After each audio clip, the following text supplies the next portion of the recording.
so this will actually make you fall through.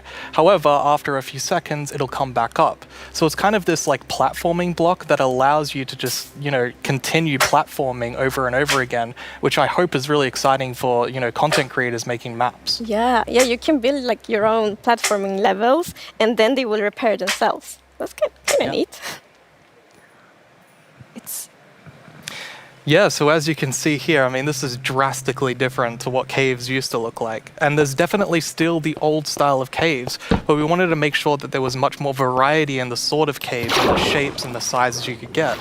And even here, you can see that there's some water underground.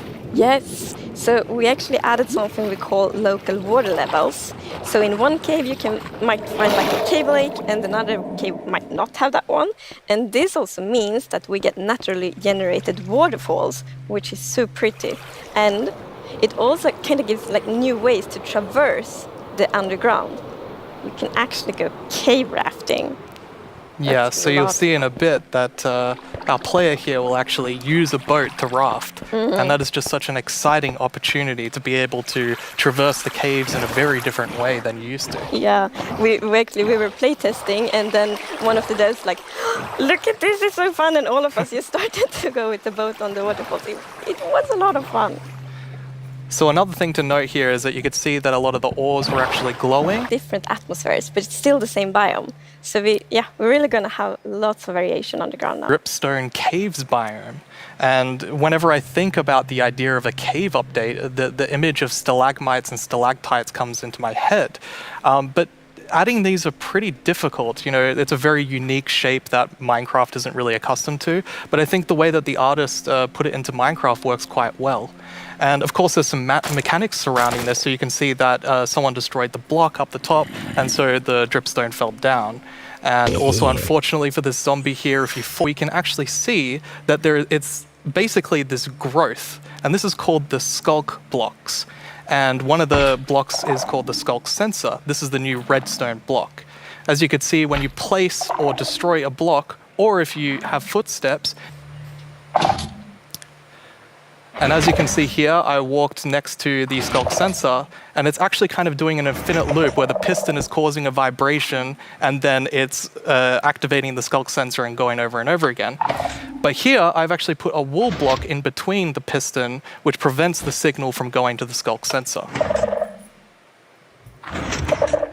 This can allow you to even do sort of directional skulk.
Goats.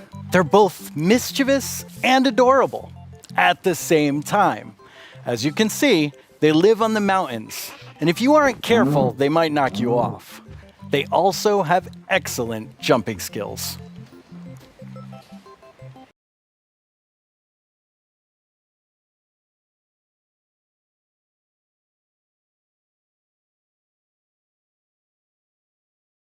And mountaintops that will be more challenging with lots of snow and ice.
You're basically going to find these excavation sites all throughout your world.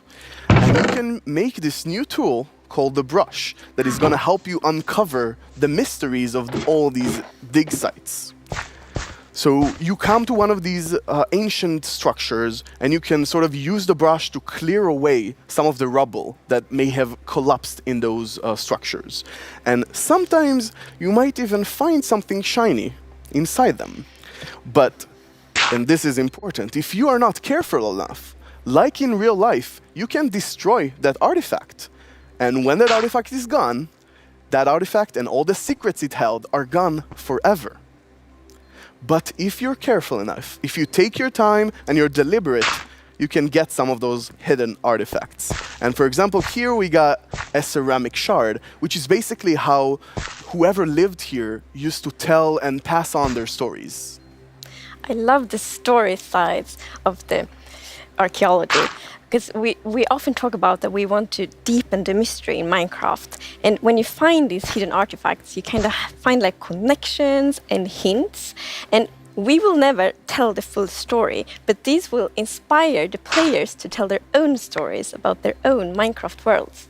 Exactly.